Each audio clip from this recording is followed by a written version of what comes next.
Hello and welcome to BYJU'S Exam Prep IAS. Welcome to the big news. The topic for today's discussion: Russia raises dirty bomb threat. Let us try and understand what is this topic all about. Before that, two important announcements. The first is in reference to the workshop. BYJU'S Exam Prep IAS would be conducting a free IAS workshop exclusively on a BYJU'S Exam Prep application. What is the agenda? Complete guidance to excel in UPSC CSE 2023, and this session will be handled by Sarmad Mehraj sir. The session would be conducted on 29th of October at 6 p.m. So what is that you have to do? Give the necessary information and download our application and you would be able to attend this free workshop. The second announcement is in reference to the Telegram channel. If you have not yet joined the channel, please do join the channel so that you get all the current affairs related updates. Let's get started and try and understand what is this topic all about. What is the context? We have the Russian defense minister who has recently claimed that Ukraine may deploy a dirty bomb. He has expressed concerns about the possible provocations by Ukraine by involving the use of the dirty bomb. The minute this allegation was made by the defense minister of Russia, Western countries responded, so did Ukraine president. Ukraine president denied the allegation and accused Russia of being the source of everything dirty that can be imagined in this war. In a joint response, France, the UK, the United States of America rejected Russia's transparently false allegation. So Russia and Ukraine are accusing each other of planning to deploy these dirty bombs.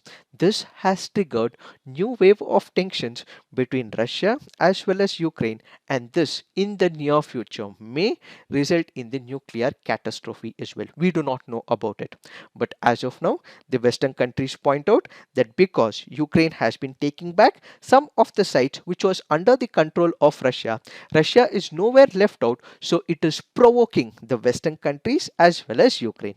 In this particular backdrop, we have to understand what is this dirty bomb. A dirty bomb is a mix of explosives such as dynamite and radioactive powder or pellets. It is also known as the radiological dispersal device. So this basically means it is a conventional weapon. There are two types of weapons. One is a conventional weapon where there is use of dynamite or TNT. There is another weapon called as a nuclear weapon. This dirty bomb happens to be a conventional weapon where they are making use of the dynamite and TNT, but in addition to it, they may also deploy radioactive material in it so that whenever the explosion occurs, this is able to disperse some of the radioactive material in the air. So a dirty bomb cannot create an atomic blast. So it is not an atomic bomb, it is not a nuclear weapon. It basically means that this bomb contains radioactive material such as uranium, and whenever it explodes, the radioactive material disperses across that particular area. So what are the differences between the conventional one and the nuclear weapon? When it comes to the nuclear weapon, there is a series of nuclear chain reactions. This is not seen in the dirty bomb. Added to it, whenever a nuclear weapon explodes, what exactly happens? It generates a lot of heat, waves of pressure, as well as extremely dangerous radiation. That is once again not happening when it comes to the dirty bombs. So highly refined radioactive material is used in the nuclear bomb is not required in a dirty bomb. Radioactive materials from hospitals, nuclear power stations or research laboratories can also be used as well. Now the question is, where are they obtained from?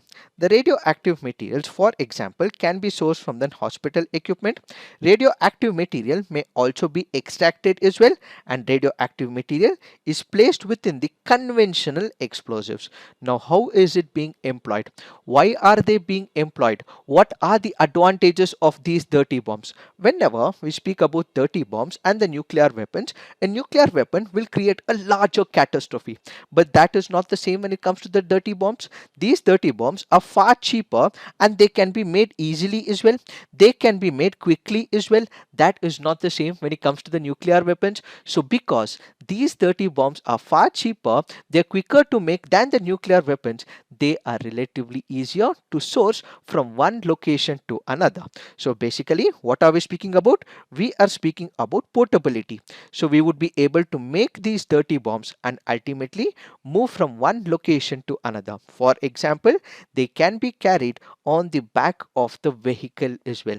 The intent of this weapon is to cause damage by the explosion of the dirty bomb and spread fear and panic in that location because of the presence of radioactivity. So when we speak about dirty bombs, it is nothing but a normal explosion, but it also contains what is called as the radioactive material.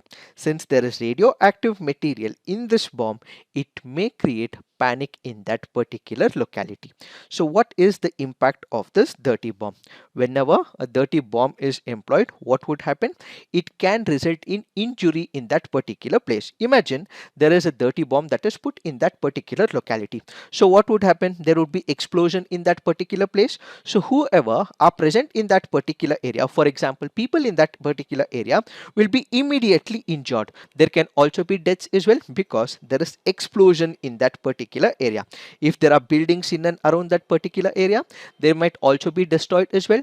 This can also lead to economic losses as well.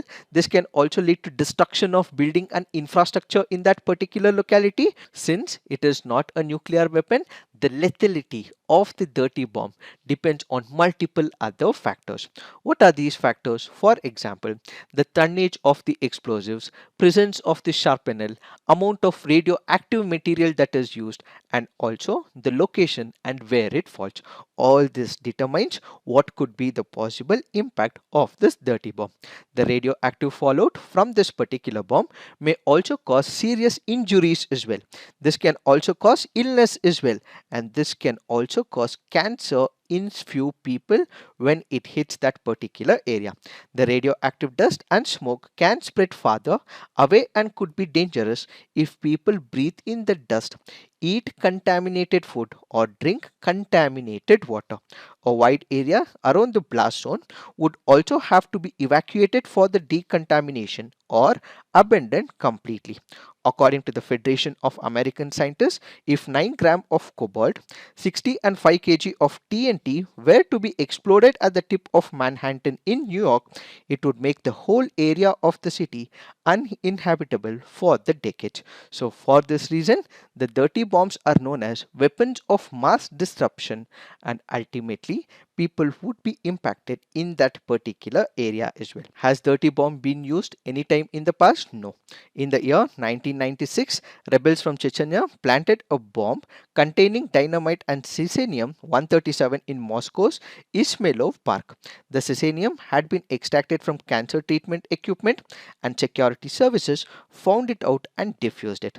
In 2002, Jose Padilla, a US citizen who had contacts with Al Qaeda, was arrested in Chicago on suspicion of planning a dirty bomb attack. He was given a 21-year prison sentence. Dhiren Barrett, a British national and Al Qaeda member, was arrested in London and subsequently jailed for 30 years for plotting terrorist attacks in United States of America and United Kingdom, and would have included the use of a dirty bomb as well. There have been attempts that have been made in the past, but none of them have been successful in the past as well. The minute this news came out, India had to respond. So we have the Defense Minister Rajnath Singh, who has also had a telephonic conversation with his Russian counterpart. He has said that nuclear option should not be resorted by any side, whether it is Russia or Ukraine or Western powers. They should not be employing any nuclear weapons in the Ukraine conflict, and ultimately, if we have to bring an end to this entire war, what we have to do is make use of dialogue and diplomacy. So he goes on to say that usage of nuclear or radiological weapons goes against the basic tenets of humanity, and this should not be employed, says the Defense Minister of India to his counterpart from Russia.